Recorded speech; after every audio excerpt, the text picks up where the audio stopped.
আসসালামু আলাইকুম। সবাই কেমন আছেন? আশা করি প্রত্যেকেই ভালো আছেন। আমাদের যে নিয়মিত আয়োজন এবং ধারাবাহিক আয়োজন বলতে পারেন, আজকে ইতিমধ্যেই কিন্তু আমরা টাইম দিয়েছিলাম, কিন্তু সেই টাইমের একটু বিলম্ব হয়েছে। প্রাথমিক সহকারী শিক্ষক নিয়োগের প্রশ্নগুলো আমরা ব্যাখ্যাসহ সমাধান করছি। নিয়মিত প্রাথমিক সহকারী শিক্ষক নিয়োগের প্রশ্নগুলো, যেহেতু আগামীতে প্রাথমিক সহকারী শিক্ষক নিয়োগের বড় একটা সার্কুলার হবে, ইতিমধ্যে আপনারা জানেন প্রধান শিক্ষকের আবেদন চলছে। আমরা কিন্তু এই ধারাবাহিকতায় অগ্রসর হচ্ছি যে প্রাথমিক সহকারী শিক্ষক নিয়োগের প্রশ্নগুলো কোন প্যাটার্নে হচ্ছে এগুলো নিয়ে, এবং আমরা সেই লক্ষ্য নিয়েই কাজ করে যাচ্ছি। আপনারা অবশ্যই লাইভটি কে কোথা থেকে দেখছেন লাইভটি শেয়ার করবেন এবং অতি দ্রুত গতিতে লাইভটি সবার মাঝে ছড়িয়ে দিবেন। দেখেন, এখানে যে প্রশ্নটি হচ্ছে 1 নম্বর যে প্রশ্নটি, এটা অত্যন্ত গুরুত্বপূর্ণ প্রশ্ন। আপনারা জানেন বিসিএস থেকে শুরু করে বাংলাদেশের এমন কোনো চাকরি পরীক্ষা নেই যেখানে এই প্রশ্নটি আসেনি। প্রত্যেকটি চাকরি পরীক্ষায় কিন্তু এই প্রশ্নটি এসেছে এবং খুব সংক্ষিপ্ত সময়ের ভিতরে এই প্রশ্নটা আমরা সমাধান করতে পারি। আমরা আজকে সমাধান করব যে প্রাথমিক সহকারী শিক্ষক নিয়োগ 2015, এটার যে দ্বিতীয় ধাপের যে পরীক্ষাগুলো হয়েছিল সেই দ্বিতীয় ধাপের প্রশ্নগুলো সমাধান করব। এখানে দেখতে পাচ্ছি 2টি ক্রমিক সংখ্যার বর্গের অন্তর 199, বড় সংখ্যাটি কত? যখন 2টি ক্রমিক সংখ্যার বর্গের অন্তর দেয়া থাকবে তখন এখান থেকে আমরা বড় সংখ্যাটি নির্ণয় করব এবং ছোট সংখ্যাটি নির্ণয় করব। খুব ইজিভাবে, এটা আপনারা প্রত্যেকেই জানেন। যদি বড় সংখ্যাটি নির্ণয় করতে বলে, যে বড় সংখ্যা, যখন বড় সংখ্যা নির্ণয় করতে বলবে তখন আমরা এখানে যে মানটা দেয়া থাকবে সেই মানের সাথে একটা 1 যোগ করে 2 দ্বারা ভাগ করব, তাহলে এখানে আমাদের বড় সংখ্যাটি আমরা পেয়ে যাব। যখন ছোট সংখ্যাটি নির্ণয় করতে বলবে, তখন আমাদের যে মানটা থাকবে তার থেকে 1 বিয়োগ করে আমরা 2 দ্বারা ভাগ করব। এটাই কিন্তু আমাদের কাজ, তাছাড়া এখানে কিন্তু আর কোনো কাজ নেই। তাহলে যদি বড় সংখ্যাটি নির্ণয় করতে বলে তাহলে আমরা এইভাবে করব, এবং যদি ছোট সংখ্যাটি নির্ণয় করতে বলে তাহলে কিন্তু আমরা এইভাবে করব। এবং আপনারা যারা আমাদের সাথে শুরু থেকে প্রাথমিক সহকারী শিক্ষক নিয়োগের প্রশ্নগুলোর বিশ্লেষণ ব্যাখ্যা সহ সমাধান করে দেখছেন, তারা কিন্তু জানেন যে এই কোন প্রশ্নগুলো রিপিট হচ্ছে। আজকের প্রশ্নের ভিতরে কিন্তু অনেকগুলো প্রশ্ন দেখবেন বিগত বার আমরা করেছি, ইতিপূর্বে আমরা সেগুলো করে এসেছি। তাহলে ইতিমধ্যে আমাদের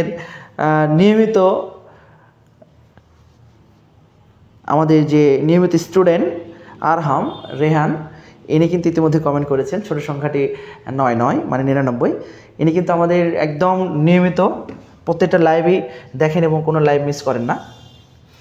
দেখেন যে ধারার যে প্রশ্নগুলো এখানে আসে, যে ধারার যে প্রশ্নগুলো যে এখানে দেয়া আছে, একটা ধারা দেয়া রয়েছে বা অনুক্রম দেয়া রয়েছে। এটা একটু অনুক্রম, এটা ধারা নয়, কারণ ধারা হইতে গেলে মাঝখানে প্লাস চিহ্ন হতে হবে। এটা একটু অনুক্রম দেয়া রয়েছে। অনুক্রমটা দেখতে পাচ্ছি এখানে আমাদের দেখা যাচ্ছে 8, 11 এবং 17 এবং 29, তারপর রয়েছে 53। পরবর্তী সংখ্যাটি আমাদের নির্ণয় করতে বলছে। যখনই কোনো অনুক্রম দেয়া থাকবে ওই অনুক্রমের আমরা সরাসরি ব্যবধান নির্ণয় করব। আমরা দেখতে পাচ্ছি এটার ব্যবধান হচ্ছে, তাহলে এখানে আমরা দেখতে পাচ্ছি 3, এখানে হচ্ছে 6, এখানে হবে হচ্ছে 12, এখানে হচ্ছে আমরা দেখতে পাচ্ছি 24। তাহলে এই যে প্রক্রিয়াটা, প্রথম 2টার ব্যবধান দেখলাম 3, পরবর্তী 2টার ব্যবধান হচ্ছে কত? 6, পরবর্তী 2টার ব্যবধান হচ্ছে 12, তার পরবর্তী 2টার ব্যবধান হচ্ছে 24। অর্থাৎ ব্যবধানগুলো দ্বিগুণ আকারে বাড়ছে। 3 দুগুণ 6, 6 দুগুণ 12, 12 দুগুণ 24, অর্থাৎ প্রত্যেকটার 2 গুণ করতেছে, এখানে দ্বিগুণ আকারে বাড়তেছে। তাহলে এখানে পরবর্তী সংখ্যা যখন আমরা নির্ণয় করব, পরবর্তী সংখ্যা যখন আমরা নির্ণয় করব তখন আমাদের এই 24-এর দ্বিগুণ 48, অর্থাৎ তখন আমাদের এখানে এই পজিশন আমাদের 48-এর সাথে শেষ পদ যেটা দেয়া ছিল সেই মানটা আমাদের যোগ করতে হবে। যোগ করলেই কিন্তু আমরা আমাদের কাঙ্ক্ষিত মানটা পেয়ে যাব। তাহলে অনেক অনুক্রম আছে, যে অনুক্রমগুলো যে অনুক্রমগুলো আমরা দেখতে পাই যে সমান্তর ধারা বা গুণোত্তর ধারা কোনো ফর্মুলা ব্যবহার করে না, সেই মানে ব্যবধানগুলোর উপর নির্ভর করে আমরা কিন্তু সেই অনুক্রমগুলোর সমাধান করার চেষ্টা করি। ইতিমধ্যেই উত্তর দিয়েছেন 2-এর ক, আপনার উত্তর সঠিক হয়েছে। আনিসুর রহমান, আপনাকে অসংখ্য ধন্যবাদ, আপনি কমেন্ট করেছেন। আমরা পরবর্তী প্রশ্নটা দেখি। এটা খুব গড় থেকে একটি প্রশ্ন এসেছে, আপনারা দেখেন বিষয়টা আমি আপনাদেরকে যদি একটু বলার চেষ্টা করি। যে পিতা ও মাতার বয়সের গড় দেয়া রয়েছে, পিতা এবং মাতার দুইজনের বয়সের গড় দেয়া রয়েছে এখানে। তারপর বলছে আবার পিতা মাতা ও, এখানে বলছে পিতা মাতা ও এক পুত্রের বয়সের গড় দেয়া রয়েছে। পুত্রের বয়স কত? খুব ইজি একটি বিষয়। এখানে দেয়া রয়েছে পিতা ও মাতা, তাহলে বয়সের গড় দেয়া রয়েছে। আমরা জানি গড় থেকে যখন আমরা সমষ্টি নির্ণয় করি তখন কিন্তু মানে যে কয়টি, যে এখানে গড় সমান আমরা কি জানি, আমি যদি একটু আপনাদের দেখাই, গড় সমান কি জানি, এখানে উপাত্তগুলোর যোগফল, উপাত্তগুলোর যোগফল, উপাত্ত সংখ্যা,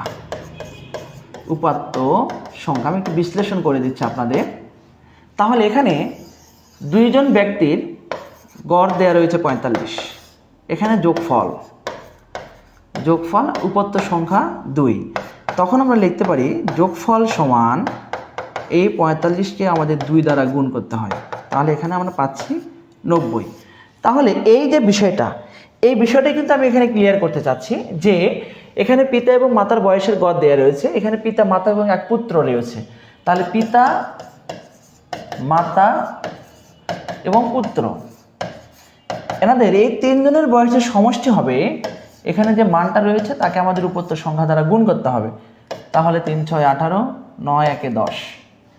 তারপর এখানে দেয়া রয়েছে পিতা যোগ মাতা, এই যে, তাহলে পিতা এবং মাতারটা আমরা অলরেডি বের করে ফেলেছি 90। এখন যদি আমরা বিয়োগ করে দেই তাহলে কিন্তু আমরা আমাদের কাঙ্ক্ষিত মান, মাতা এবং পিতা কেটে যাবে, এখানে থাকবে হচ্ছে পুত্র, তাহলে পুত্রের বয়স কিন্তু আমরা এখানে পেয়ে যাব এই যে 18 বছর। তাহলে এই যে প্রক্রিয়াটাই খুব ইজি একটি প্রক্রিয়া, আপনারা জানেন যে আমরা কিন্তু সর্বদাই চেষ্টা করি, আপনারা যে প্রক্রিয়া বুঝতে পারবেন আপনাদেরকে বোঝানোর জন্য আমরা চেষ্টা করি, যে সর্বদা চেষ্টা করি আপনারা যাতে খুব সহজে বোঝার চেষ্টা করতে পারেন আর কি। এবং আপনারা কে কোথা থেকে লাইভটি দেখছেন একটু কমেন্ট করে জানাবেন।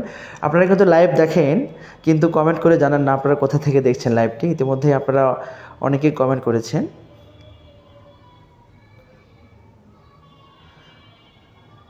আচ্ছা, আমরা আমাদের পরবর্তী প্রশ্ন নিয়ে একটু কাজ করি। এই প্রশ্নটা কিন্তু এর আগে একটা প্রশ্ন যেন সমাধান করেছিলাম, সেখানে কিন্তু এই প্রশ্নটা ছিল যে দেয়া রয়েছে এক ব্যক্তির মাসিক আয় ও ব্যয়ের অনুপাত দেয়া রয়েছে এবং তার সঞ্চয়ের পরিমাণ দেয়া রয়েছে, তিনি কত টাকা আয় করেন। তাহলে প্রশ্ন হচ্ছে আপনি যত টাকা আয় করবেন সেখান থেকে ব্যয়টাকে বাদ দিয়ে দিলেই কিন্তু আপনার সঞ্চয়ের পরিমাণটা চলে আসে। যেহেতু এখানে অনুপাত আকারে দেয়া রয়েছে, এটা কিন্তু আপনারা দুইটা ওয়েতে করতে পারেন, যে আয়ের পরিমাণটা সঞ্চয়ের পরিমাণ দেয়া রয়েছে, তাহলে আয় থেকে ব্যয়ের পরিমাণটা বাদ দিতে হবে। যেহেতু এখানে অনুপাত রয়েছে, অনুপাত থাকলে আমরা কি করব, অনুপাতগুলোকে একটা চলকের মাধ্যমে বা অজানা রাশির মাধ্যমে ধরে নিব। যেমন আয়ের পরিমাণ আমরা যদি এখানে ধরে নিই যে আয়ের পরিমাণকে যদি আমরা এখানে ধরে নিই 5x এবং ব্যয়ের পরিমাণ যদি আমরা ধরে নিই হচ্ছে 3x, তাহলে কিন্তু এখন এখানে শর্ত বলা আছে সঞ্চয় করেছে 10,000 টাকা, অর্থাৎ আয় থেকে যখন ব্যয়টা বাদ দিবে তখন কিন্তু আমাদের সঞ্চয়ের পরিমাণটা নির্ণয় হয়ে যাবে। আমরা কিন্তু এখান থেকে মানটা নির্ণয় করব, এই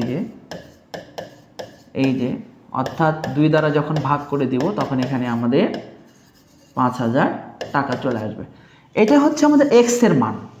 এখন আমাদের বের করতে বলছে তিনি কত টাকা আয় করেন। যেহেতু আয় করেন 5x, তাহলে এখানে আয়ের পরিমাণ আমরা এই 5-এর সাথে এই 5,000 টাকা গুণ করে দিলে এখানে হবে 25,000 টাকা। তাহলে এই 25,000 টাকা উনি কি করেছেন, আয় করেছেন। কত সহজ একটি প্রশ্ন। সুমন হোসেন বলেছেন নৌকা ও স্রোতের অঙ্ক চাই। ধন্যবাদ আপনাকে। আমরা চেষ্টা করব আগামী কিছু সময়ের মধ্যেই নৌকা ও স্রোতের অঙ্কগুলো নিয়ে সমাধান করার। আপনারা কমেন্ট করে জানাবেন আপনাদের কোন কোন টপিকগুলো আপনাদের প্রয়োজন। আমরা চেষ্টা করব সেই টপিকগুলো নিয়ে আলোচনা করার।